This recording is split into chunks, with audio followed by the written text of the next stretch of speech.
A me è piaciuta molto anche la scena di quando appunto Mooney va dalla sua amica a dirle ti sto salutando, probabilmente è un addio perché non ci vedremo più. E l'amica, cioè io mi aspettavo, non so, che la abbracciasse, sì, che si salutassero, e invece la prende e appunto la porta via, la porta a Disneyland. E secondo me è un'immagine stupenda di un po' il senso dell'amicizia. Questa amica che non si limita ad abbracciarla, a dire va bene vai, per quanto effettivamente possa essere difficile, doloroso, ma prende e la porta via. Semplicemente un'immagine che mi è piaciuta molto, molto, molto commovente, che secondo me racchiude bene, secondo me, un po' il senso di quello che è amicizia. È anche l'unica amicizia vera che c'è nel film, se pensiamo anche a come viene introdotta, i luoghi in cui vediamo le bambine, sono gli unici luoghi all'esterno della città, forse all'interno del motel, tutte le altre scene, mentre le bambine si vedono sempre in posti magari, sai, dove c'erano le mucche, piuttosto che sull'albero. Quello anche secondo me va a dare un'immagine effettiva anche allo spettatore di quello che è l'amicizia vera, quella innocente, no?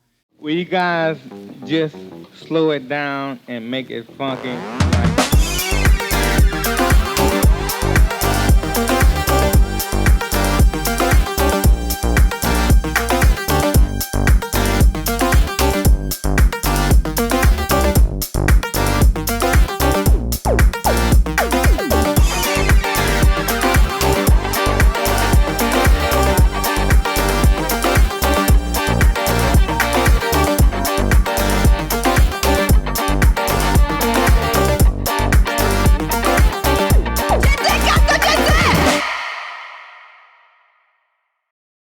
Mi tocca di fare tutto. Tieni secondo che questo.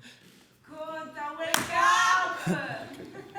No, pensavo che Adesso. Ma quindi devo ripetere. Vabbè, 28 aprile, Florida Project, un sogno chiamato Florida. Sean Baker 2017. No, io volevo dire una cosa riguardo alla rassegna, appunto. Chi di voi pensava fosse una rassegna leggera, spensierata, che parlava di bambini che giocano? Pensavano, gliel'abbiamo venduta. L'abbiamo venuta così, siamo stati bravi a vendergliela così. Però, secondo me, cioè, è una rassegna diabolica, cioè, per certi versi diabolica, perché anche stasera abbiamo visto un film che, dal punto di vista sociale, è veramente, veramente pesante. E la faccia di Margherita dopo, appena finito, può confermare il peso. E niente, cioè, volevo dire una cosa, dato che parliamo molto nei nostri dibattiti dell'aspetto tecnico, dell'aspetto del significato a sé stante del film. Io vorrei un attimo guardare intorno a questi film. Cioè, 3 film su 4 sono ambientati forse nel paese con più ipocrisie e problemi del mondo, anche se... No.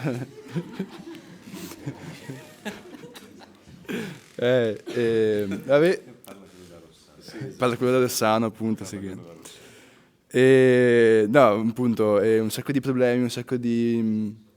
Mi hai fatto perdere il filo adesso. Sono americani. Sono americani, cioè, allora questo è un film ambientato in Florida, come dice il titolo, che è uno stato veramente ai margini della realtà, uno stato, soprattutto Orlando, la città in cui è ambientato il film, è una città che ha 2 cose, la Disney e una squadra di NBA, e la squadra di NBA è sponsorizzata dalla Disney. Ci sono cittadine intere che ruotano intorno a questo colosso dell'animazione, e con un sacco di dipendenti che vivono, lavorano fuori da Disney World, ad esempio, che abbiamo visto alla fine del film, e anche da un punto di vista amministrativo è un paese in cui c'è ancora la pena di morte, come in tanti altri stati degli Stati Uniti, che è governata da un governatore che si chiama repubblicano, che settimana scorsa, 10 giorni fa, ha proposto una legge per rendere il diritto all'aborto ancora meno accessibile. E probabilmente sarà uno dei candidati alla presidenza dell'anno prossimo. Sì, Ron DeSantis. E chi ha di origini italiane, tra l'altro, però chi non ce l'ha? Appunto, in Florida poi c'è una grandissima comunità di latinoamericani, è lo stato dei pensionati negli Stati Uniti, quindi ci sono tantissimi pensionati che ci vivono, che vanno a fare la bella vita lì. Un casino di vecchi, un casino... Conosciuti cubani fortemente anticomunisti? Sì, Vabbè, sì, questo sì, è vero. diciamo- C'è una grandissima immigrazione di cubani fortemente anticomunisti, Fortemente anticomunisti. che appunto conservatori, in realtà politicamente è uno stato molto combattuto tra democratici e repubblicani, però sì, è uno stato che, come abbiamo visto, cioè questa probabilmente è una rappresentazione di una classe bassa, cioè di una classe molto bassa sulla scala sociale, e che non è un esempio fuori luogo, cioè assolutamente vero, di persone che vivono nei motel e che non sanno di cosa vivere. E sempre la Florida è lo stato in cui le aziende del porno, del settore pornografico fanno i milioni, sono i miliardi. Sono grandi informazioni qua comunque. È la realtà, purtroppo. No, Questa purtroppo. è la realtà. Questa è la realtà. E poi sì, in generale anche tutta la rassegna parlava di un contrasto tra una classe inferiore economicamente e socialmente e che lottava in qualche modo con una classe superiore. Abbiamo visto i Tenenbaum e quindi tutte le contraddizioni della borghesia americana, dell'alta borghesia americana. Abbiamo visto Grande Lebowski, in cui appunto il signor Lebowski, non il drugo, dice all'inizio del film: gli sbandati hanno perso. E poi abbiamo visto il film della settimana scorsa, City of God, un film ambientato in Brasile, anche quello uno stato martoriato, cioè con un sacco di contraddizioni tra favelas e i giganti, i colossi, ad esempio, della produzione della carne, della produzione del legno. E anche lì abbiamo visto stupri, assassini, Sì, due robe. robe che ci sembrano così lontane, però sono più vicine probabilmente di quello che pensiamo. Tutte queste magari noi che non le viviamo direttamente, che non siamo americani, non siamo brasiliani, probabilmente non... Cosa ne sai? E Conte è diventato rosso. Dov'è Conte? Ok. È giusto. Posso fare un piccolo intervento? Gabri non solo barista, ma anche grande oratore. Volevo chiedere una cosa, qualcuno ha un commento particolare in merito a quello che abbiamo appena visto? Abbiamo un altro microfono, quindi potete semplicemente alzare la mano e ve lo passiamo. Il bello della tecnologia. Quindi. Se siete rimasti... Oh no, non siamo rimasti senza parole. Ma allora, io l'avevo già visto, questo film. E... L'uno dei due praticamente Esatto. che avevano già visto il film. Però veramente molto bello, secondo me una bella scelta per chiudere la rassegna, diciamo, cioè, in parte avevo già detto l'altra volta che secondo me, diciamo, questo film e City of God fanno una bella coppia, diciamo così, dal punto di vista tematico, delle questioni che trattano. Per quanto riguarda il film in generale, cioè, ovviamente è molto bello in diversi aspetti, in diversi momenti, appunto, diciamo che la scena sicuramente del, diciamo, sospetto pedofilo, sicuramente soprattutto la prima volta che l'avevo visto è una scena abbastanza angosciante, poi appunto la parte che anche questa non so, cioè forse l'ho notata particolarmente, dato che è la seconda volta che lo vedo, questi bagni che la bambina fa, ci sono queste scene che apparentemente sembrano così messe a caso all'inizio, cioè lei va in bagno così, sta con la musica alta e poi il film, diciamo, in modo sottile, anche se alla fine viene, diciamo, confermato, fa capire che tipo di contesto, che tipo di situazione corrisponde a quel momento. Sono secondo me trovate molto belle, però niente, effettivamente rivedendolo cioè proprio il finale devo dire che mi ha colpito.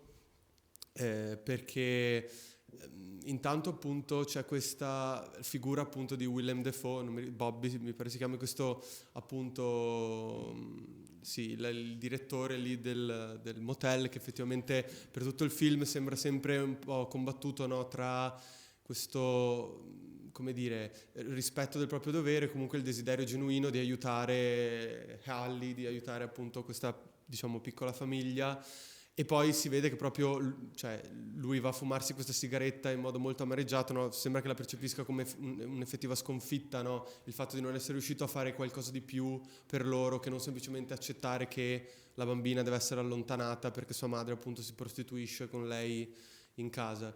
E poi appunto l'ultima cosa, poi finisco, cioè proprio la scena prima dell'ultimissima, cioè la scena in cui la bambina va dalla sua amica a chiederle, a dirle che è l'ultima volta che si salutano, secondo me è molto di effetto perché, cioè, effettivamente è la prima volta che vediamo la bambina piangere e sembra che in quel momento veramente, come dire, questa natura un po', come dicevamo, mi pare che tra l'altro sì, era lui il ragazzo che l'altra volta faceva il discorso, no, che in City of God, cioè anche gli adulti erano dei bambini delle medie fondamentalmente, no? Ecco, anche qui, cioè tra adulti che hanno comportamenti, diciamo così, infantili o immaturi e bambini che si atteggiano ad adulti, questi confini sono un po' labili, no? Cioè loro appunto dicono parolacce, sputano, se ne fregano delle regole e, cioè, sua madre, invece che, come dire, redarguirla come fanno gli altri adulti, è una sorta di sua complice, no, all'inizio, cioè si dice come si chiama la bambina, non mi ricordo più, Mooney, sì, mi hai proprio rovinato, sono una madre pessima, ridendo, prendendo in giro, no, il punto Bobby. E invece alla fine, cioè, lei proprio irrompe in questo pianto veramente molto infantile, si mette le mani in bocca, non riesce neanche a parlare, e qui sembra che veramente tutto il peso di questa situazione e questa appunto, diciamo, simulata età adulta che i bambini hanno per diciamo, una parte del film proprio crolli immediatamente. E effettivamente secondo me appunto poi appunto anche la scena in cui scappano è molto bella, arrivano a Disneyland, certo, però quella scena secondo me veramente, insomma, mi ha veramente colpito, ecco, per questo motivo. Sì, sono d'accordissimo, grazie innanzitutto, bel commento. E vero, ci sono delle similitudini comunque con il film che abbiamo fatto vedere l'altra volta.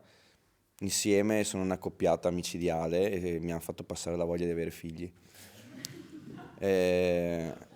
Non si sa mai comunque, prevenire è meglio che curare, ragazzi attenti. Sì, l'altra volta i bambini usavano pistole. In questo caso, cioè, sono i cavalieri dell'Apocalisse praticamente, sono delle forze della natura, ma secondo me sono anche un po', sì, sono bambini, mi è venuto in mente prima che sembravano quasi distaccati da una realtà pessima, ma appunto tutto il film è un filtro, è filtrato dagli occhi dei bambini sostanzialmente. Noi ci accorgiamo che c'è una situazione pessima di sottofondo, ma loro no. Però in certe istanze effettivamente anche la bambina protagonista si rende conto che c'è qualcosa che non va. Quando entra un signore sconosciuto mentre lei sta facendo il bagno, quando alla fine si rende conto che deve andare a vivere con un'altra famiglia, tutte piccole parti che magari, ecco,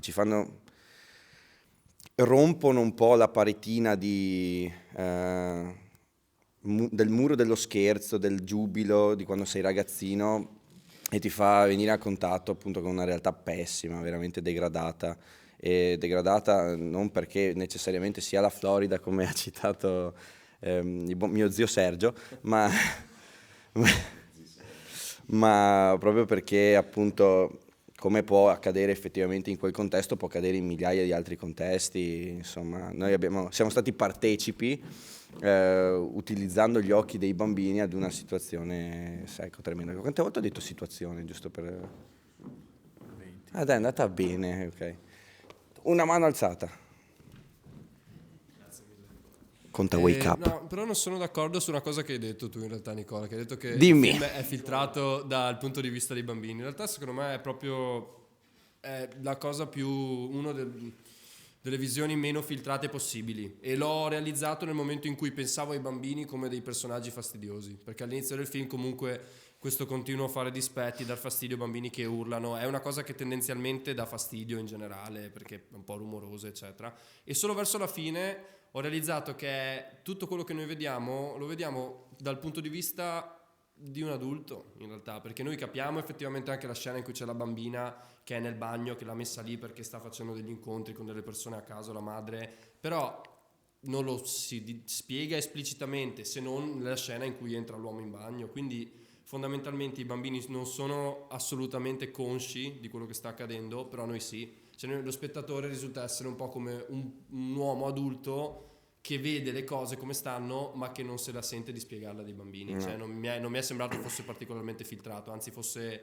molto non esplicito, ma proprio perché queste situazioni non risultano mai essere esplicite del tutto, vengono esplicitate, 3 volte esplicito, da paura, vengono esplicitate nei film quando rendono una cosa cinematografica, ma noi non sappiamo le case in cui certe cose accadono, non sappiamo i pensieri che passano per la testa delle persone, quindi mi è sembrato molto, molto crudo, originale, e che il fatto che i bambini fossero sempre di circostanza fosse quasi un accompagnamento alla visione, che quindi ti ritrovavi a dire ma se io fossi nelle condizioni, che è un po' il personaggio, secondo me il personaggio che rappresenta più lo spettatore è proprio del guardiano di Bobby, che è quest'uomo adulto che sa bene quello che sta accadendo, dall'uomo che cerca di adescare i bambini, alla madre che si prostituisce, però che non può esplicitarlo a dei bambini, deve per forza tenerlo per sé. Questa è un po' la sensazione che mi ha dato, quindi non penso ci sia un filtro, anzi, cioè sono quasi più di accompagnamento alla situazione.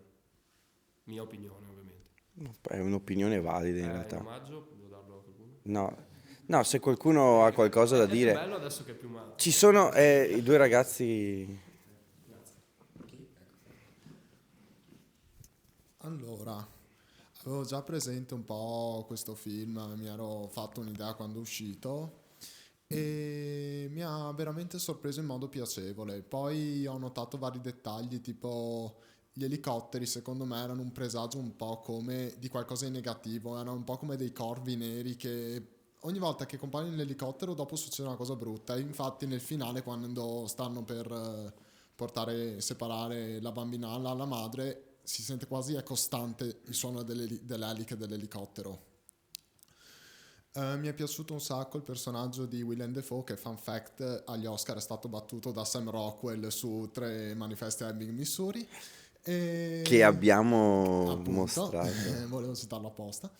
E mi è piaciuta un casino la scena con il tizio che inizia per la lettera P. Predone? Sì, Predone. Ok, perfetto. Predappio.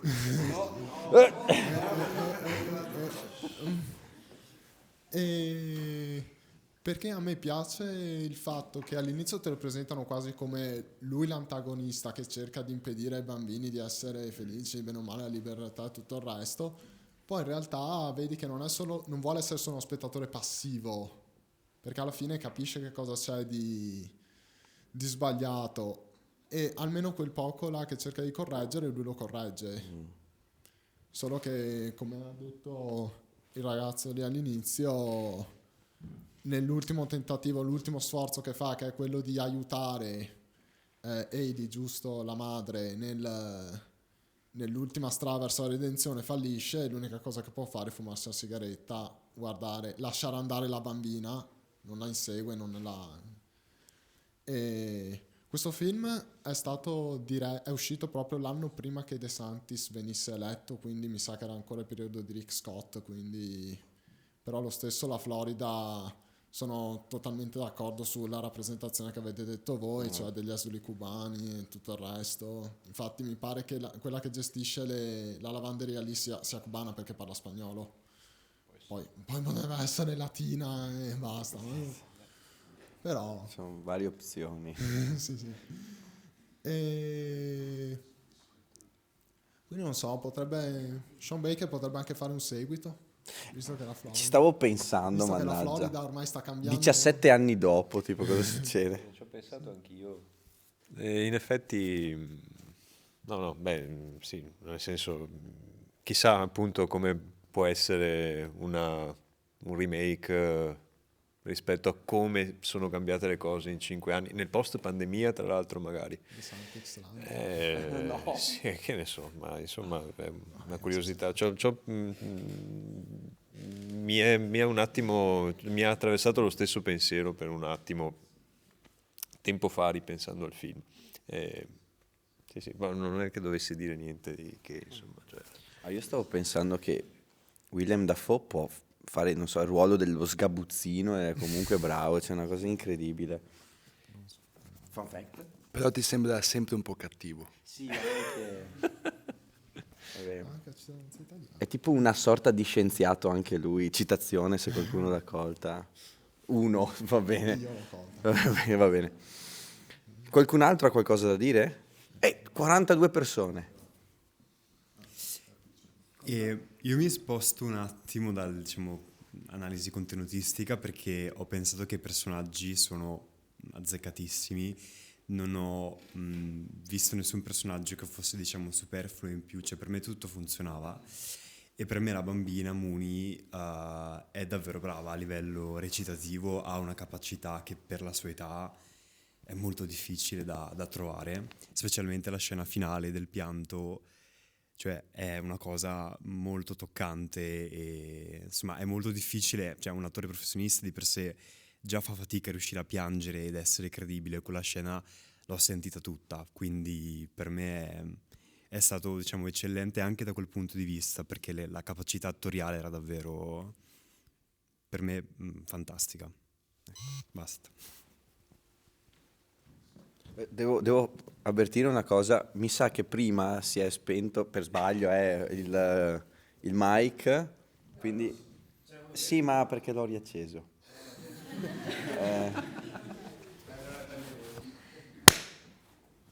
Ci siamo? Ok, perfetto. Scusate.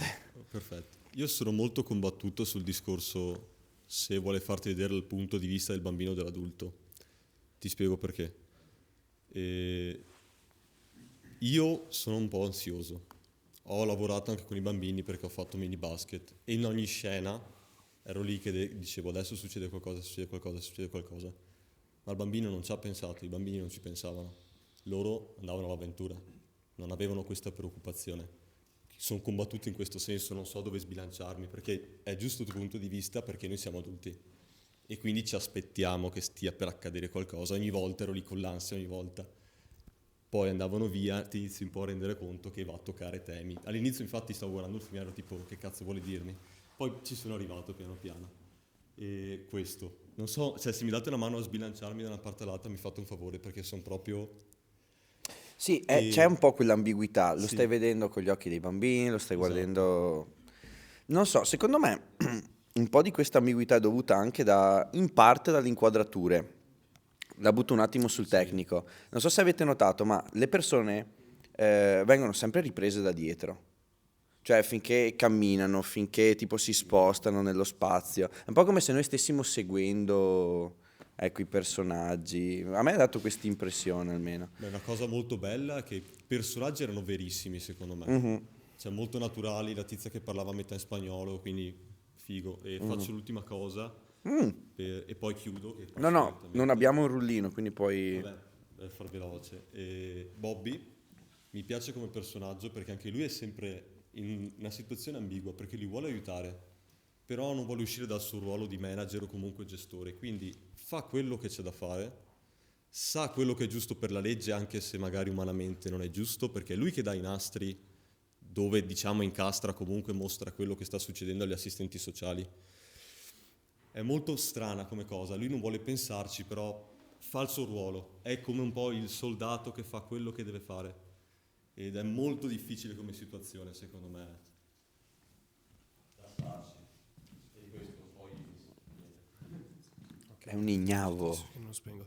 No, Guarda, in realtà mi trovo molto d'accordo con te con quello che hai detto, perché effettivamente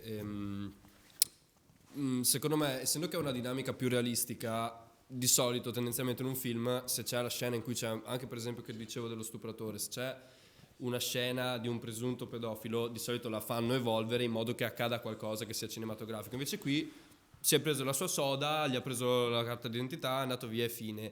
Ed è proprio quello, tipo, il punto del mio discorso, del fatto che nel film non ci sono mai situazioni che si spiegano oltre a quello che sarebbe potuto accadere, cioè è tutto molto nella mente dei personaggi, tu sai benissimo a vederlo che è una persona che non ha belle intenzioni, ma la cosa non si progredisce più di tanto.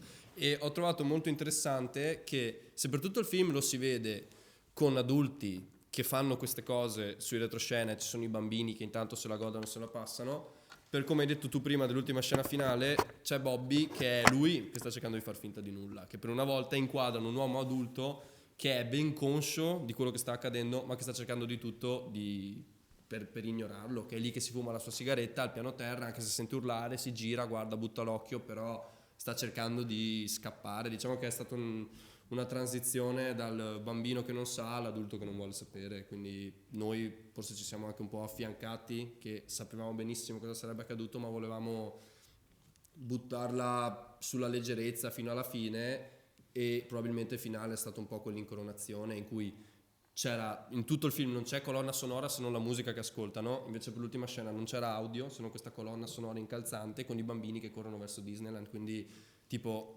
i bambini non sapevano, gli adulti non volevano sapere, lo spettatore non sa, anche per come è finito il film effettivamente, che è una cosa molto ok, basta, cioè non ti conviene sapere più di quello che hai visto, e non so se è una cosa voluta, però l'ho percepito così, tipo una cosa che giocava molto sui sensi dei personaggi, lo spettatore.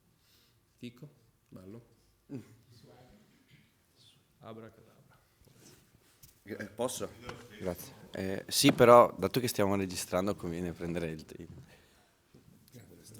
Ok.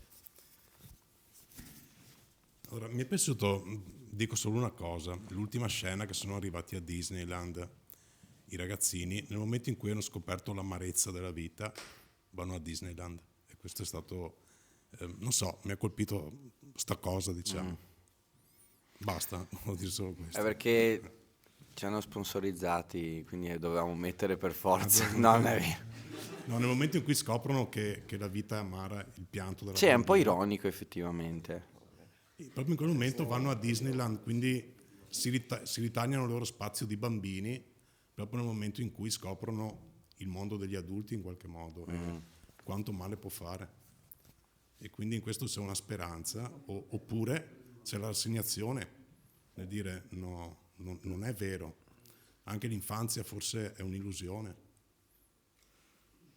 Magari questo è il messaggio che voleva dare il regista, Che vuol dare magari il regista, tipo chiaro. all'interno del film, nella lore del film, Sì. hanno detto non ci vediamo più, andiamo a Disneyland, magari Esatto. non so. Però è terribile lo stesso in ogni caso. Gli addii a Disneyland non ho mai vissuto uno, però credo non siano belli. È un luogo preposto all'infanzia comunque. Sì, esatto. Vediamo se vogliamo dire la stessa cosa. Vediamo. No, che nell'unico momento appunto in cui i bambini hanno una consapevolezza di cos'è la vita appunto da adulti, fuggono e vanno in questo eterno paese dei balocchi che è Disneyland. Cioè un mondo che è pensato probabilmente 24 ore su 24 per bambini, per intrattenere e per non far pensare a quello che c'è fuori dal mondo Disneyland. Comunque non si è visto, cioè si nomina spesso Disneyland, Disney World, quello che è, ma non si vede neanche una volta Topolino. Copyright. Sul serio? Cazzo, quanto avranno pagato? Maledetti. O comunque siamo su YouTube, sponsorizzateci.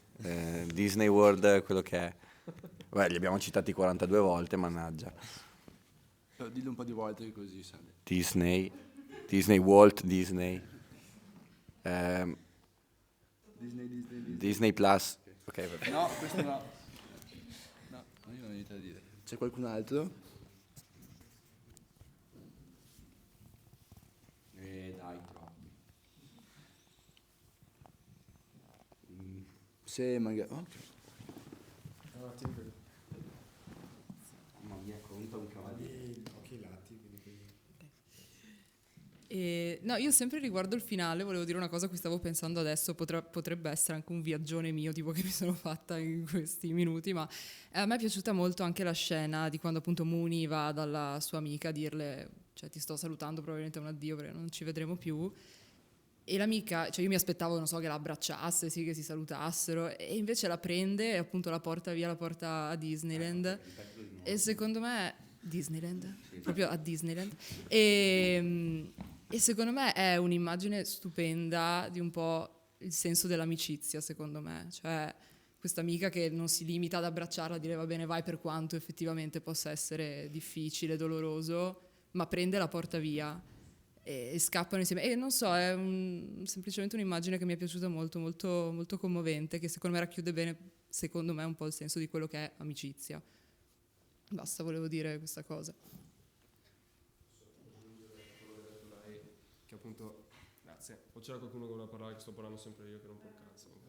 No, che effettivamente quello che ha detto lei è una cosa incredibile che non ci avevo pensato, perché effettivamente adesso non mi ricordo il nome dell'amica di Mooney, Janice, grazie mille, la vede e agisce in maniera attiva perché la prende e scappano insieme, mentre invece è molto a contrasto con la signora cubana dominicana, che l'altra arriva lì a portarle l'erba cercando, non so, una forma di favoritismo, di avere qualche alleato, e lei la abbraccia e dice andrà tutto bene, e si vede il primo piano di Hailey che è lì che dice ok, grazie mille, cioè che quindi per assurdo una bambina non si è comportata normalmente abbracciando, consolando l'amica, perché non serviva un cazzo tipo consolarla in quel caso, bisognava fare qualcosa di attivo, e quello è figo, che ci sia un ulteriore contrasto fra adulti e giovani.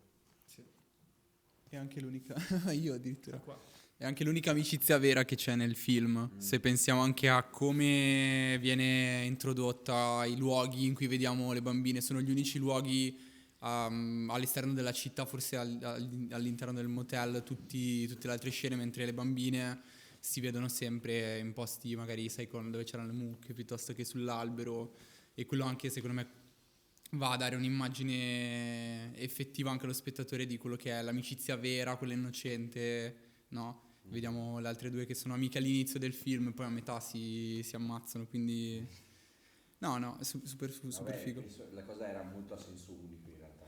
Assolutamente, no, però figo anche questa cosa, anche a livello iconico, figo.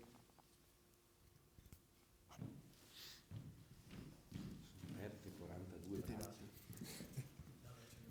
Chi mancava? No, chi è che ha alzato la mano?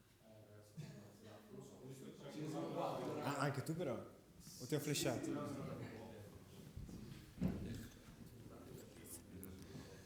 Io volevo farmi un appunto sul personaggio di Bobby, giusto? E che mi è venuto in mente sentendo parlare appunto. E abbiamo detto come Bobby fa in modo tale che tutti gli eventi accadono in potenza, quindi il pedofilo non raggiunge il suo obiettivo perché c'è lui, e in realtà molte altre cose, la madre non viene subito denunciata perché Bobby cerca di rimportarla sulla giusta strada, a dirle guarda che so cosa sta succedendo, e anche sul finale la bambina sta venendo appunto prelevata dai servizi sociali, tutto sta andando bene finché c'è lui. La madre non si sta ribellando, sta accettando quello che succede. La bambina parla, capiamo che alla fine è riuscita a parlare con i servizi sociali e vediamo che lui è lì. Finché lui c'è, non succede mai niente di brutto. Ci siamo sempre chiesti cosa potesse succedere a questa bambina tutta scatenata che va nei luoghi più inimmaginabili, ma lui è sempre lì a salvarla quasi, a proteggerla. Una volta lui non c'è, quando va a fumarsi la sigaretta. Quando è stanco, non ce la fa più a stare dietro a questa bambina che non sarebbe direttamente responsabilità sua, ma si sente responsabile. E nel momento in cui lui smette di proteggerla, succede un potenziale disastro. Non sappiamo cosa succede dentro Disneyland. Tutti ci auguriamo che alla fine succeda la cosa migliore possibile, quello che può essere, ma ovviamente tutti sappiamo cosa vuol dire 2 bambini dispersi dentro Disneyland. Quanto può essere problematico, quanto può essere tragico come luogo, come posto. Quindi come personaggio appunto lui rappresenta quasi l'adulto, l'unico effettivo adulto quasi presente quando la madre o le amiche non si disinteressano, anche l'amica della madre, che non mi ricorderò mai il nome, che la abbandona nel momento in cui i 2 bambini bruciano la casa e non decidono loro di discutere di quello che è successo, del fatto che è necessario cambiare entrambi i bambini. Lei decide di prendere il suo e lasciare che il principale problema, quello che lei considera il principale problema, Mooney, rimanga alla sua madre originale.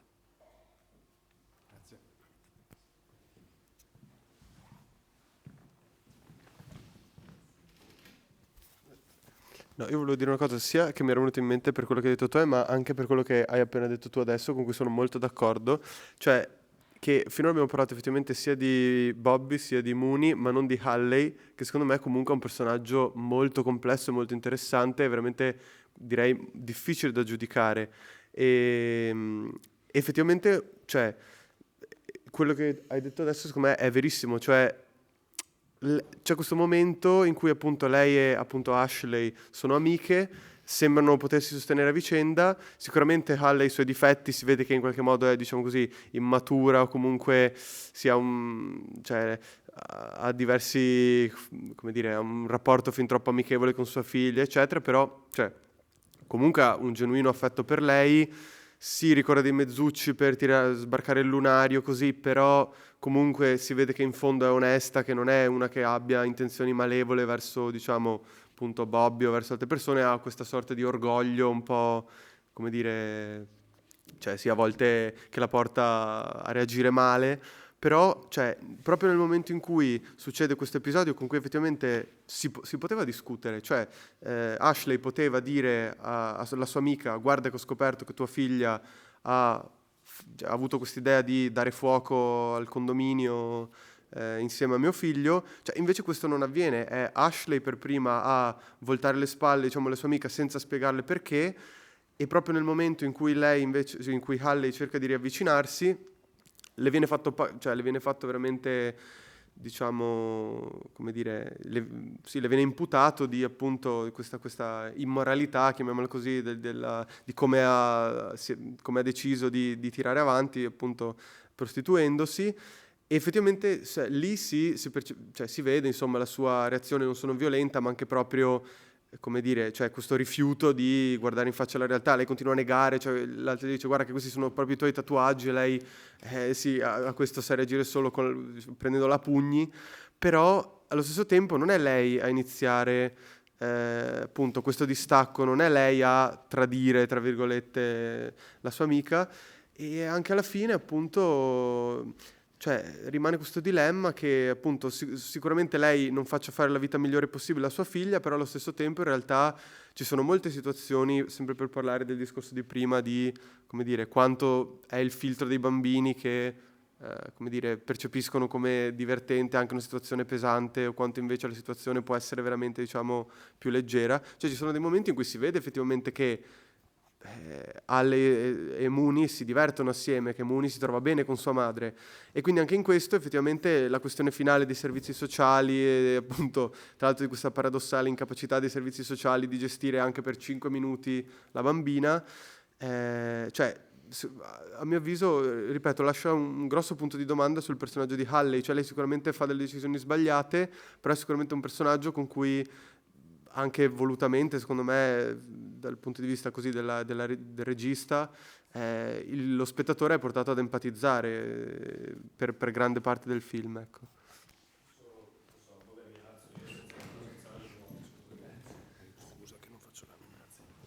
Perdonami, non sono d'accordo, ma per il semplice fatto che cioè, se metti i due personaggi di Ashley e Hailey, scusami, a paragone, sono entrambe due madri single con un solo figlio, solo che una lavora, si occupa di già il suo figlio e di un'altra bambina appresso, che è questa sua amica, che sì, si divertono insieme, cazzeggiano, fumano in piscina, eccetera, però oltre a tutti i casini che ha, deve anche sbilanciarsi e andare oltre al suo dovere di lavoro, rischiandolo anche di perderlo, per dargli da mangiare, che dopo non è che la ringraziano, si lamentano che non c'è lo sciroppo d'acero, gli dà lo sciroppo d'acero e c'è troppo sciroppo d'acero, sempre scherzando, ma con quel che di ingratitudine, di infantilità, che una persona che ha da tirare su un bambino da solo, a un certo punto, non dico che sbotti, però ha visto che era arrivata a un limite invalicabile. Vabbè, forse il fatto che i bambini avessero preso parte all'incendio, ok, quello magari potrei anche capire che poteva cercare di parlare, di approcciarla,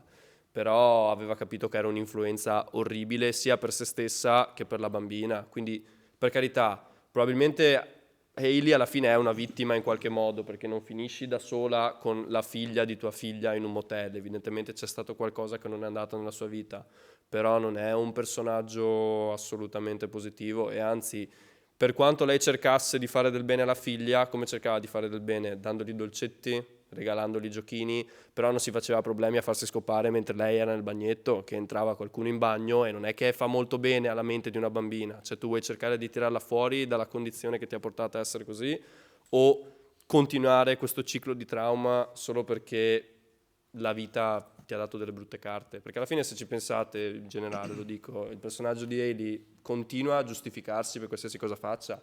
Per lei non sbaglia mai, non ha mai fatto un errore, ha fatto tutto quello che doveva fare giustificandosi col fatto che o non l'ha fatto o andava fatto, ma non ha fatto mai nulla di giusto. Cioè, se io per darti 10 euro perché hai bisogno di 10 euro devo rubarli a qualcun altro, non è fare del bene. E quindi non sono tanto d'accordo, sono più team Hailey che Ashley, ok? Quindi ti dirò, no, volevi, non so come volete fare. Vabbè, mi alza, scusami. Grazie. No, beh, secondo me, cioè, Hailey era completamente ignara, cioè lei secondo me non cercava un futuro migliore per sua figlia, cioè, a lei importava pagare l'affitto, avere i soldi giusti che bastassero per pagare l'affitto, andare avanti, era talmente, capite, cioè, inconsapevole, ecco, che non aveva un obiettivo. Lei era lì e basta, cioè, tirava avanti. Piccola appendice, appunto, non so se si sente lo stesso anche senza microfono, però se è arrabbiata solo nel momento in cui posso intercalare un podcast? Sì. Cioè, lei si è arrabbiata solo quando le ha dato la troia, e lì è la picchiata, ma non tanto per l'insulto, quanto più perché le ha spalmato in faccia una verità che lei stessa tipo cercava di negare, di dire no, non è vero, le l'ha detto, allora cosa faccio? Ti picchio perché sei una stronza a darmi la troia? Invece no, cioè era la verità, e scusami, ti ridò il microfono. Bella.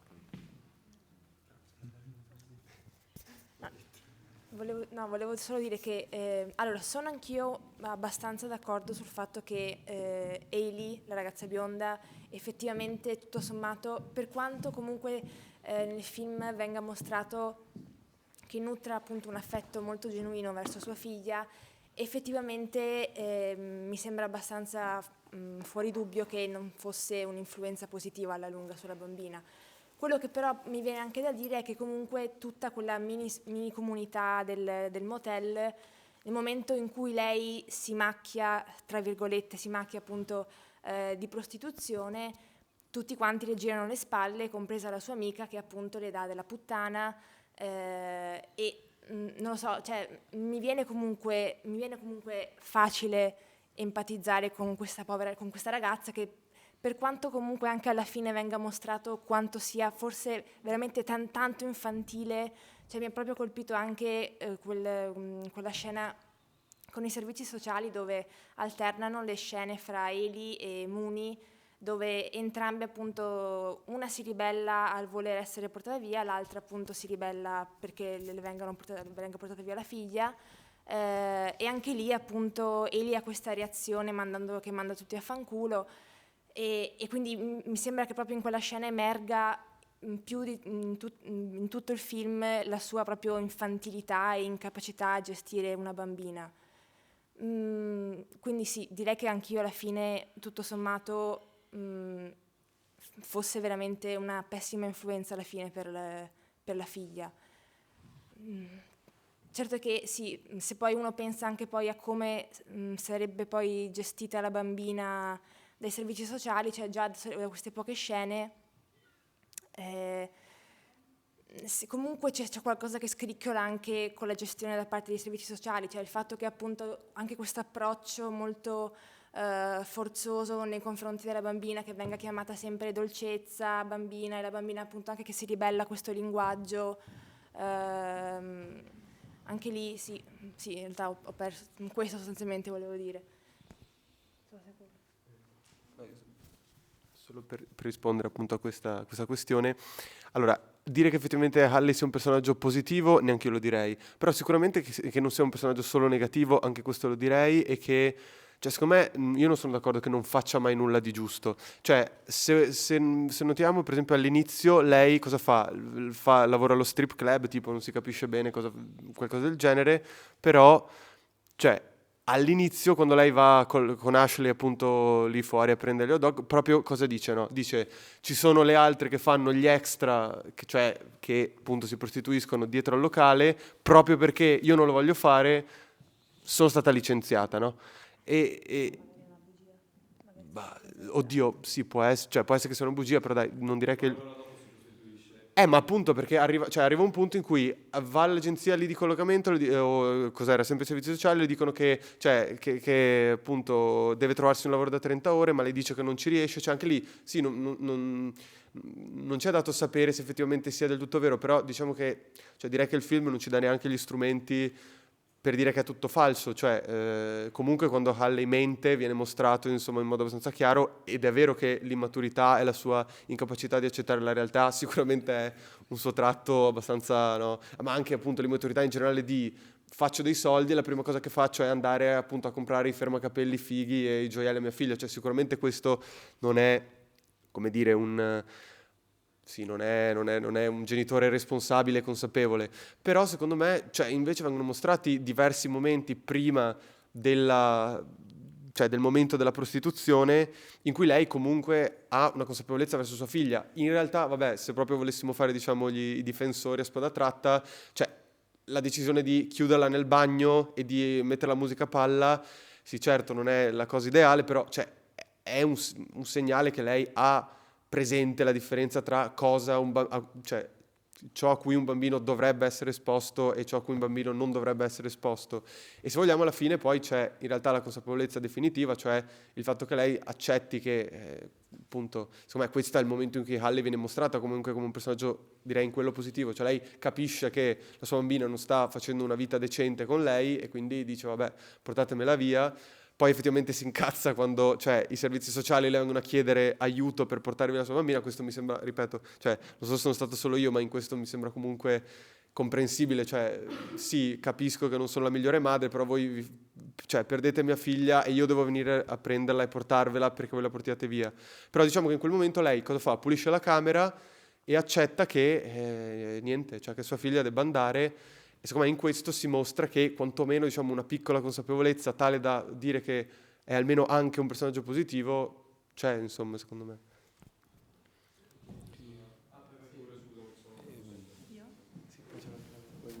C'è qui davanti anche Vado io? tanto Vai tempo tu. una mano.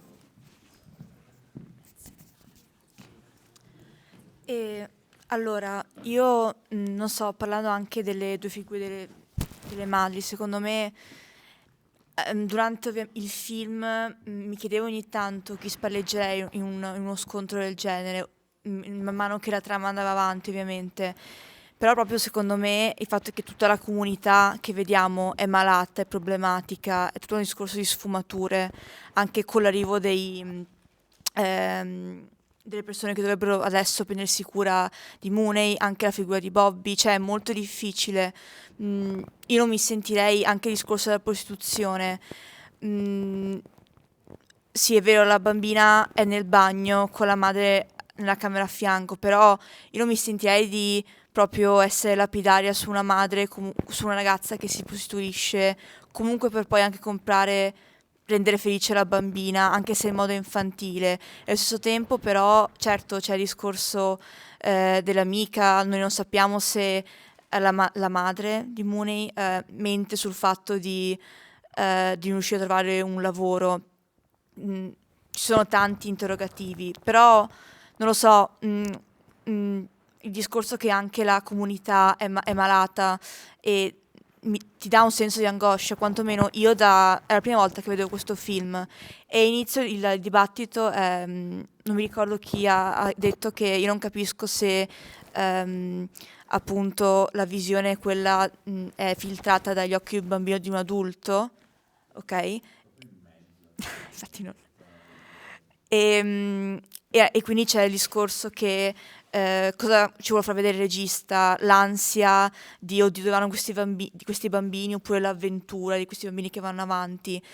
Secondo me però una persona adulta che più o meno ha l'idea dei luoghi in cui un bambino dovrebbe essere ha subito dall'inizio un forte senso di ansia. Per esempio, io all'inizio, appena è partito il film, vedere questi bambini che andavano in giro vicino alle strade, tutto aperto, questi luoghi che sembrano veramente una città falsa per quella a cui noi europei quantomeno siamo abituati. Cioè, mia madre all'interno del mio giardino recintato, siepi altissime, quando ero piccola si preoccupava che non giocare vicino allo scivolo del garage perché escono le macchine, qui non ci sono recinzioni, non c'è niente, i bambini vanno in giro così.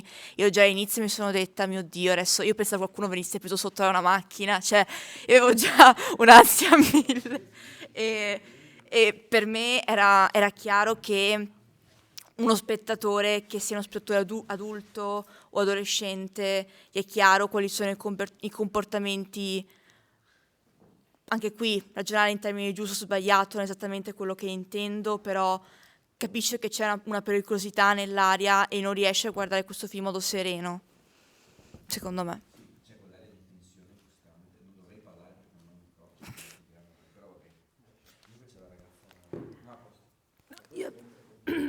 Io penso che sia un po' facile colpevolizzare la mamma.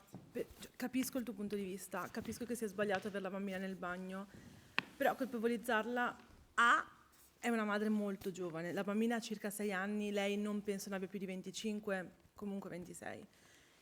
E non vive in una realtà facile, quindi già all'inizio secondo me lo spettatore è messo sull'attenti quando lavora in uno strip club, come se non fossero soldi onesti. Quando lei dice che non ha voluto prostituirsi, sembra quasi che abbia fatto una redenzione. Poi secondo me, ok, è strano dire ok, non mi prostituisco, mi licenzio e poi lo faccio in altri modi. Semplicemente non ha trovato, non so, sostegno, nel senso che c'era una comunità che l'attaccava, lei i soldi in qualche modo doveva farli. Ovviamente è sbagliato rubare i profumi e rivenderli.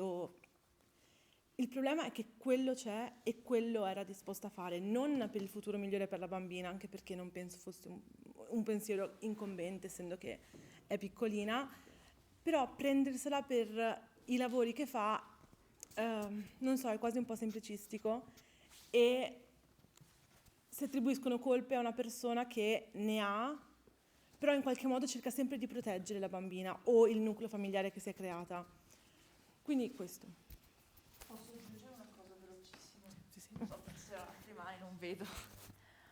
Cioè, secondo me, non so se l'ottica in cui mettere la discussione sia da che parte stare delle due ragazze, però proprio secondo me, cioè, se vogliamo ampliare la discussione, che magari se c'è un processo che vuole fare questo film è magari al sistema, cioè perché due ragazzi devono trovare a dover fare queste scelte, cioè non lo so, secondo me veramente tu arrivi alla fine di questo film che sei tipo cavolo, cioè non è giusto che ci sia la comunità del motel che guardi appunto alla protagonista, la madre di Mooney, come una poco di buono.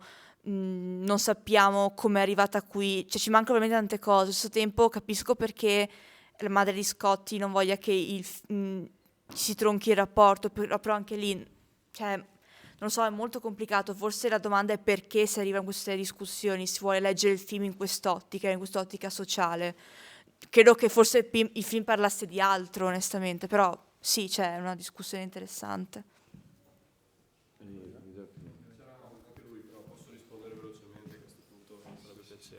E per cercare di rispondere anche a te, non volevo lapidare Hailey per la mansione che fa, perché effettivamente nel 2023 siamo tutti d'accordo che se è legale e a posto un sex worker può tranquillamente professare la sua professione, tranquillamente. La cosa che mi turba... PayPal, esatto, bravo. No, e non è neanche tanto la professione in sé, quanto il fatto che finché faceva la spogliarellista aveva quell'orgoglio che fa quasi patteggiare gli spettatori per lei, che dicono che brava, nonostante fosse in un ambiente in cui probabilmente non voleva essere, aveva un minimo di orgoglio, di rispetto per se stessa e non ha venduto il suo corpo, però dopo lo fa. Quindi il discorso non è tanto più della mansione che fa, quanto più che è una persona che non vuole effettivamente impegnarsi, perché come anche tu hai detto sul fatto che la comunità del motel sia contro Hailey, teniamo conto che Ashley è una madre afroamericana, single, con una bambina che si fa il culo, che lavora. Cioè, lei non è passata per fare la spogliarellista, a fare altro, a lavorare come cameriera, probabilmente con orari anche del cavolo, non sapendo come tenere la bambina, e lo fa, che dovrebbe essere quasi, cioè, sarebbe bello non lo fosse, però le sue origini di sicuro non le danno, non la favoreggiano nel suo percorso di vita, soprattutto in uno stato come la Florida, che penso che insieme alla Louisiana sia uno degli stati più razzisti e comunque in cui accadono spesso episodi, si sentono ancora notizie.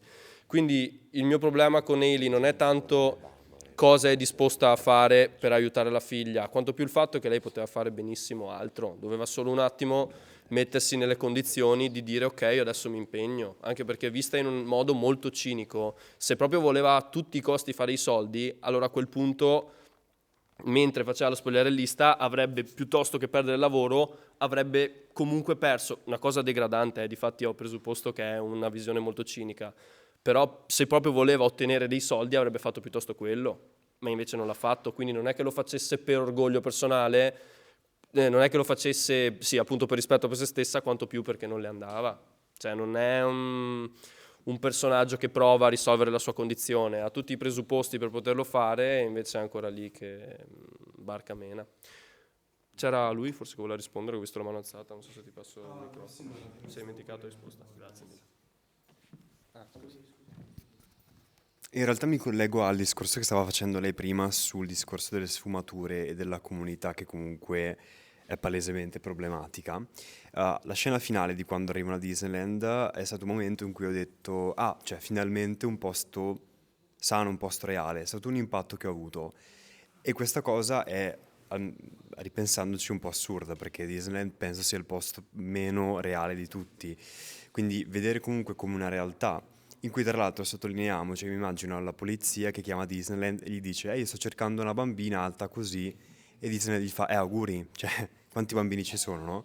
Così. Bambini smarriti sì, capito. 42, Quindi, bimbi sperduti in realtà. quindi Disneyland sì, penso sia comunque una realtà che in una comunità malata, nella sua assurdità, rappresenta forse la normalità, no? Una via un po' di fuga da questa situazione. Niente, si distacca un po' dal discorso madri, però si ricollega al suo.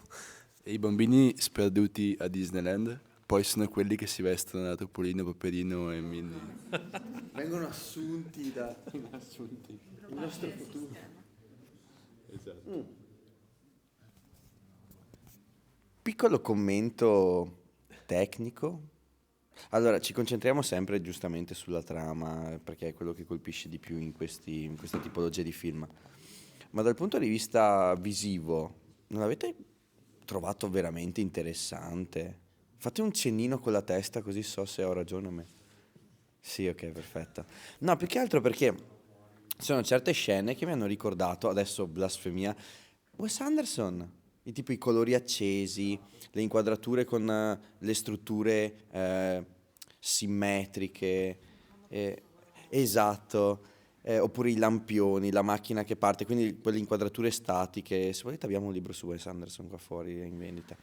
Comunque, no, infatti mi ha un po' lasciato da culo il fatto che appunto da culo sedere, il fatto che si accostassero queste immagini quasi zuccherine, Wes Andersonsiane, non so come dirlo, contrapposte a delle situazioni veramente terribili. Cioè, i bambini arrivano nel classico palazzo alla Wes Anderson, viola, e lo buttano giù con le fiamme. Cioè, una cosa che mi lascia allibito. Bravo quello che ha scritto la sceneggiatura comunque. Io ho sempre sognato di fare una cosa del genere. Vedi, cioè praticamente è il... Allora, la rassegna è stata pensata per creare un po' di nostalgia, no? Quando arriva la primavera, quando cominciano a sentirsi quei sentori quasi estivi, ritorniamo un po' bambini, no? Infatti nelle ultime 2 rassegna sono bambini che fanno un po' di tutto. Mi sono dimenticato quello che volevo dire, però ecco, è un sogno in certi punti, è un po' un guilty pleasure, anche quando i bambini entrano nella casa cominciano a rompere tutto, cioè io lo farei ancora adesso se la legge non me lo proibisse. Sì, effettivamente, cioè, è comunque infrangere la legge, quindi la legge me lo può proibire, ma io lo posso fare. Esatto, comunque sono tutti comportamenti che noi abbiamo fatto da piccoli. no, che condanniamo profondamente. Condanniamo profondamente. Ah, giustamente, allora, comincia a farsi una certa. Vedo che siete stanchini. No, c'è qualcosa da dire in realtà. Dico solo un'ultima cosa perché... E invece allora, no. Perché devo riordinare le idee perché non ho visto arrivare il microfono e devo un attimo capirmi. Allora, io da ragazza volevo solo dire che non mi permetterei mai di guardare o giudicare una madre per come si comporta. Però c'è un dettaglio che a me ha dato veramente molto fastidio, che non mi permette di patteggiare con il personaggio di Hailey, giusto? Ed è semplice il fatto per il quale per tutto il film lei non fa altro che cercare dei modi per far soldi e quant'altro, però la scena finale dove lei si libera della sua erba solo perché stanno arrivando gli assistenti sociali. Tu non hai soldi dall'affitto, però sei piena di erba in casa. Non è poca, diciamo. Sì. È una cosa che va in contrasto. mi ha fatto pensare tanto. C'è una mano alzata dietro di te che è Thomas. Sei tu. Grazie. Che appunto volevo aggiungere che va anche un po' in contrasto con un altro genitore che, se volete, potrebbe essere giudicato o meno, che è il padre di Scuti, che alla fine è probabilmente di origini ispaniche, che lo si vede sempre fuori dal motel col padre che guarda all'orizzonte. Non è impossibile capire che lui di lavoro non facesse il giornalista, però la prima cosa che ha fatto, messo da parte i soldi, è stato prendere la sua famiglia e portarla in un posto migliore. Quindi, anche venendo da un ambiente non particolarmente sano in cui bisognava cercare di sopravvivere a tutti i costi, comunque appena il padre o la madre sono riusciti a avere i soldi per poter creare una condizione migliore, l'hanno fatto, probabilmente guastandosi la loro stessa vita, perché sicuramente rischi di essere arrestato e farti diversi anni se ti arrestano per spaccio, però comunque l'intenzione finale c'era. Quella è una cosa che posso apprezzare. L'altra ragazza, Hailey, scusate se le tiro così tanto merda, però effettivamente non mi è piaciuto tanto. Non è che non mi è piaciuto il personaggio, è un personaggio che è fatto così e non riusciva a ammettere i propri errori, non era capace di fare nulla, anche passando per vie traverse, di migliorare le condizioni per la figlia. E come è stato accennato, adesso non mi ricordo più da chi, non so se da te comunque, nel momento anche in cui aiuta gli assistenti sociali, viene meno alla cosa solo quando si sente giudicata, cioè quando si sente criticata lei personalmente, perché le dicono puoi darci una mano, allora lì se la prende, se no fino a un certo punto era tutta buona, tranquilla, che impacchettava le cose per la figlia, non che non ci tenesse, ma se la prendeva sul serio solo quando le cose riguardavano lei, No. quindi la figlia non era tanto più una sua appendice quanto più un mezzo per cui si sentiva presa in causa sempre lei, diciamo. Spero che c'è una mano alzata. No, però mi è fatto venire in mente una cosa tremenda. Il papà di Scuti è il signore che ha dato via tutti i giocattoli. Per me quella è stata la scena più brutta di tutto il film. Non l'ho sopportato. Cioè, io sapere che le mie cose vanno in mano agli altri bambini, ti giuro. Era una dichiarazione di intenti. Non è detto che... Cioè, secondo me non gliele ha prese nuove. Perché ha detto, hai 10 anni ormai, cacchio, fumati una sigaretta, non lo so, fai... Però, non lo so, però sono ancora perplesso in merito a quella scena.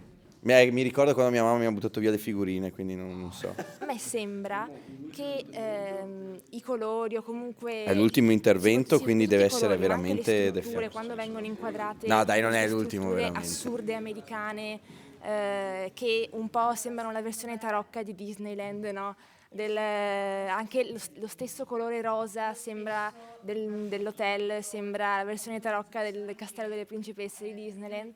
Ecco, a me sembra che, per esempio, questo uso dell'immagine sia molto diverso, io direi anche migliore rispetto a quello che avevo visto nel film di Anderson. Cioè qui mi sembra un uso proprio con un significativo, no?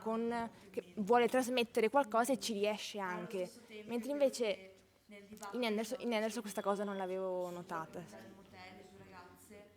Forse stiamo un po' sfociando in una retorica molto, secondo me, negativa del capitalismo, del tipo... Cioè, nel senso, a me è sembrato che appunto in Anderson questa cosa non ci fosse, cioè che fosse semplicemente, come avevo detto l'altra volta, una cosa carina messa lì per l'occhio, ma che non avesse poi niente dietro. Invece in questo film non mi è sembrato. in giovane età e che anche il discorso della prostituzione. Non lo so. Mettiamo che questo lo dico io, non l'ha detto nessuno, quindi non sto parlando. Ma poi c'è anche una parte nel film dove c'è Bobby la scena del pedofilo dove lui sta dipingendo i mattoncini di questa torre, che anche lì no, la versione tarocca del Castello delle Principesse, e anche lì proprio è interessante vedere come stia proprio lavorando sull'immagine durante il film, costruendo questo castello finto, e quindi sì, doppiamente questa cosa mi aveva colpito. Questo. Già prima di questa discussione mentalmente guardando il film. Solo su questa cosa, che anche io sono abbastanza d'accordo, anche se a me piacciono molto alcuni film di Wes Anderson, però secondo me il punto è che in questo film questi colori così appunto pastello, così tenui, cioè proprio contrastano in un certo senso con un po' un casino, effettivamente. come dire, la crudezza, la difficoltà, la povertà della situazione, no? Però invece se tu guardi Grand Budapest Hotel, cioè quella è, diciamo, il tono vero del film, il tono autentico. Qui è proprio, c'è il contrasto, questi che vivono nelle case rosa e nelle case rosa si prostituiscono e si drogano e non so, fanno le cose peggiori, no? Cioè, comunque, no, allora esatto, ma invece è secondo me questa è proprio una cruciale differenza che anch'io sarei d'accordo nel rilevare tra i due senza la film. partita Invece IVA. se tu guardi i film di Anderson, cioè la gente, diciamo così, vive in posti rosa e fa cose rosa, ecco. Cioè, e poi non è diciamo prostituzione, così. è lavoro. Esatto. Una mano alzata. All'orizzonte oltretutto, è come se fosse il tramonto per me in questo momento.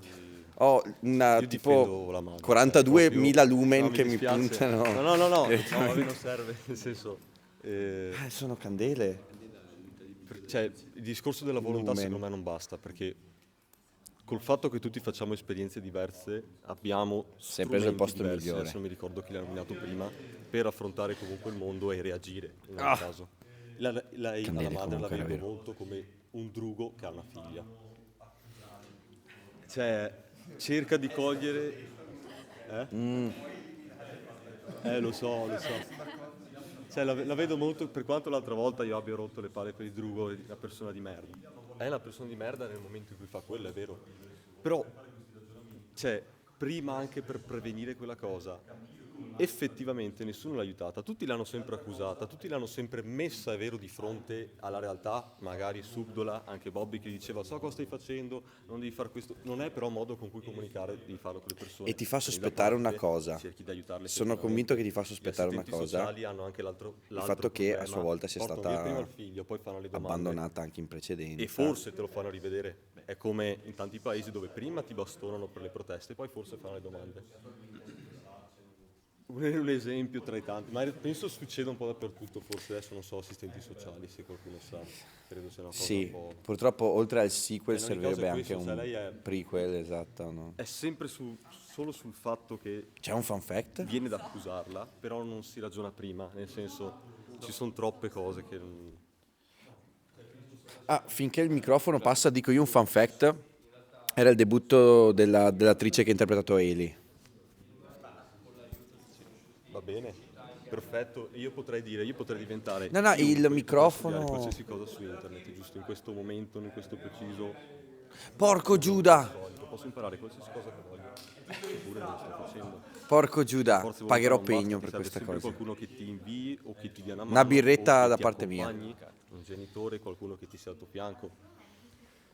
Hai persone diverse, modi di approcciare diversi, giusto? Le attività che facesse fossero illegali o meno, e anzi non volevo dare l'idea che pensassi che fosse un personaggio brutto, cioè di per sé non sarebbe neanche una persona cattiva probabilmente, però è un comportamento infantile che senza rendersene conto protrae avanti una condizione orribile. È un po' come se tuo figlio ti dicesse papà ho male ai denti e tu gli dici no guarda è solo la fattina dei denti che è venuta a farti un dispetto, vai a dormire, il giorno dopo ha una carie, cioè, in alcuni momenti bisogna un po' non dico arrendersi all'inevitabile, però cercare di fare la cosa giusta, che sia essere serio con i figli, fare qualcosa di positivo per se stessi, un po' come sia una Ashley che lascia da parte l'amica, che magari le avrebbe fatto anche comodo avere un'amica, però piuttosto che avere un'influenza che ti ha per il figlio, taglia corto.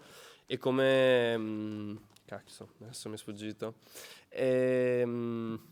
Volevo fare un altro punto. E come appunto una Eli poteva mettersi un attimo nelle condizioni di fare un lavoro magari non ideale, ma che le permettesse di avere un reddito almeno da poter far vivere lei e la figlia. Se no, che poi in realtà non è neanche la figlia perché è la nipote, perché è la figlia della figlia, oltretutto, adesso che ci penso.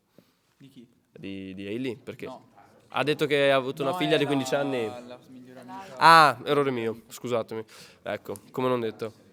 Sì, non capivo quanti anni aveva. 24 anni, neanche mia madre. Non capivo quanti anni aveva, però effettivamente giovane, vabbè, è vero, touché. E questo è il quanto. Però, no, più che altro, tienilo anche te. Io sono d'accordo con quello che dice lui sulla questione degli strumenti. Cioè, allora, secondo me, infatti, il film non è atto a farti dire è giusto o sbagliato questo o quello, perché alla fine giusto e sbagliato sono cose che decidiamo noi in base a etica e morale, tutte queste cose che adesso non mi metto a filosofeggiare. Però la questione è semplicemente... È sicuramente un contesto nel quale, e ci è mostrato per tutto il tempo della pellicola, comunque, quanto l'influenza di questa situazione vada a impattare sui bambini in maniera negativa. Quindi la realtà, alzando le mani all'atto del fatto che non ci dovrebbe essere giudizio, ci dovrebbe essere quello ognuno lo sceglie per sé.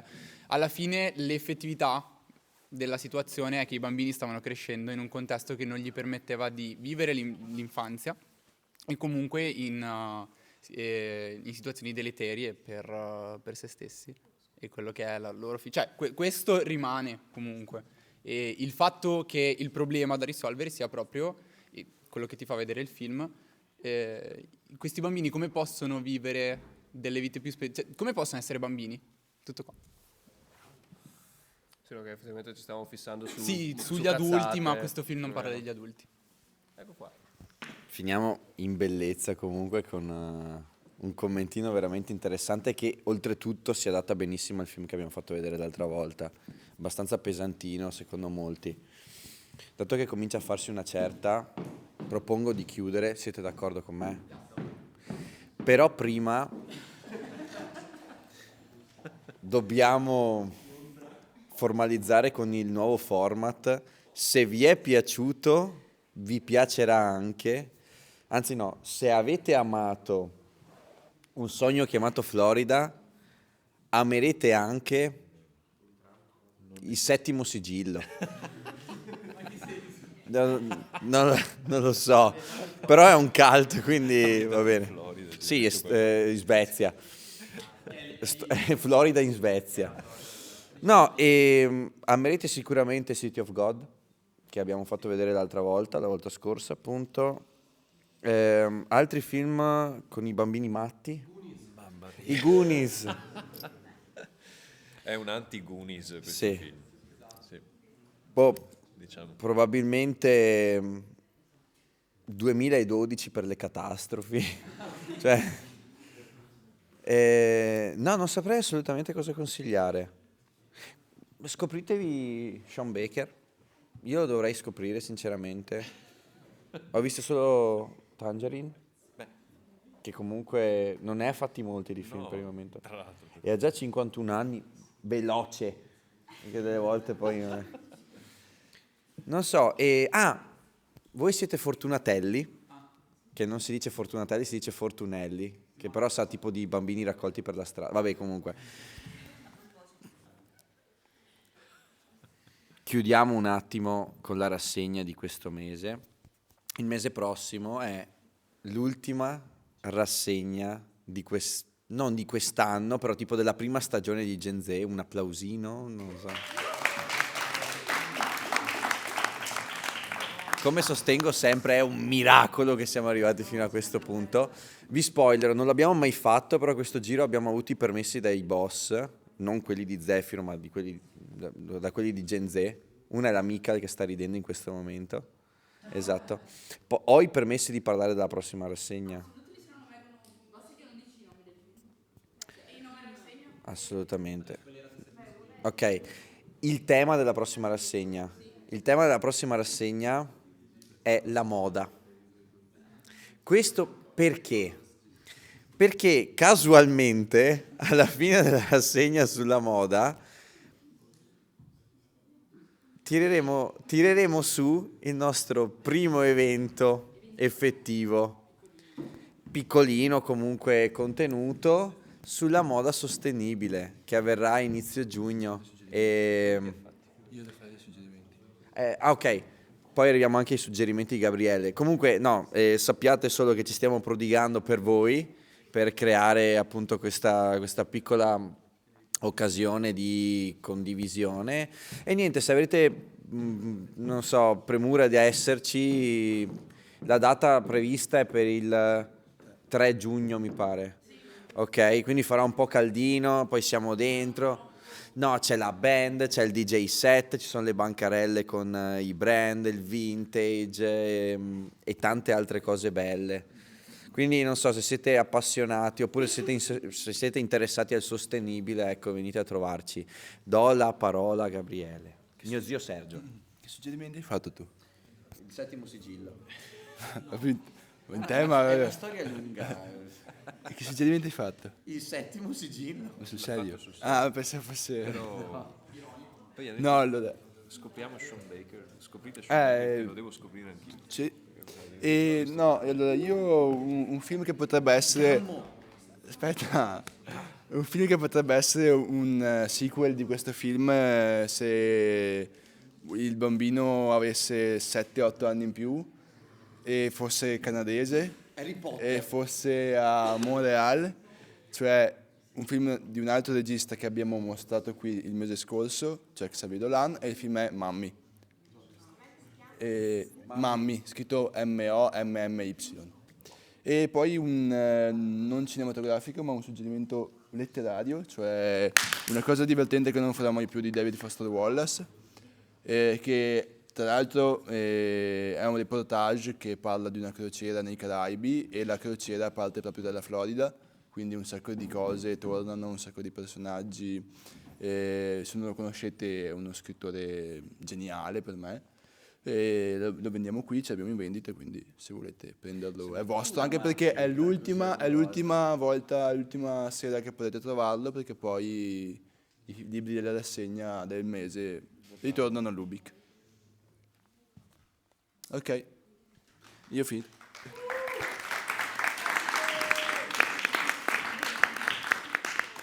Manca solo una cosa per chiudere in bellezza. Carlo, vuoi fare un commento finale? No, non devo fare nessun commento finale. Sì, no, do un paio di suggerimenti anch'io, giusto perché sì, a me questo film fa pensare un po' a una versione implementata di un film neorealista. Non è neorealista perché l'uso degli ambienti è molto interessante, cioè molto più che in un film verità. E però io e Andrea Piccini l'ultima volta ci siamo guardati e ci siamo detti è una specie di ladri di biciclette all'interno di un contesto in cui non c'è nulla da ricostruire come poteva essere l'Italia degli anni, cioè del dopoguerra, e in cui ci sono macerie e questi personaggi al femminile sono una madre e una figlia, esattamente come i ladri di biciclette erano un padre e un figlio, e camminano lungo le macerie di una società, cioè, che ha promesso loro dei sogni, ma che in realtà sono, come dire... solide in realtà. Questo, cioè, se parliamo delle strutture, abbiamo visto che tra l'altro cadono anche a pezzi, per cui gli interventi di Bobby che ne risistema così... E quindi Ladri di biciclette, ma poi siccome è un film sul rapporto dialettico anche con la fiaba in qualche modo, in qualche misura, anche un altro film di De Sica che è Miracolo a Milano, dove c'è un'interessante unione tra un film realista e elementi fiabeschi, invece è interessante. No, un altro che ci azzecca proprio tantissimo. L'atmosfera angosciosa, l'ambientazione un po' così, a volte i colori accesi, la musica onnipresente. Twin Peaks. Buona serata a tutti.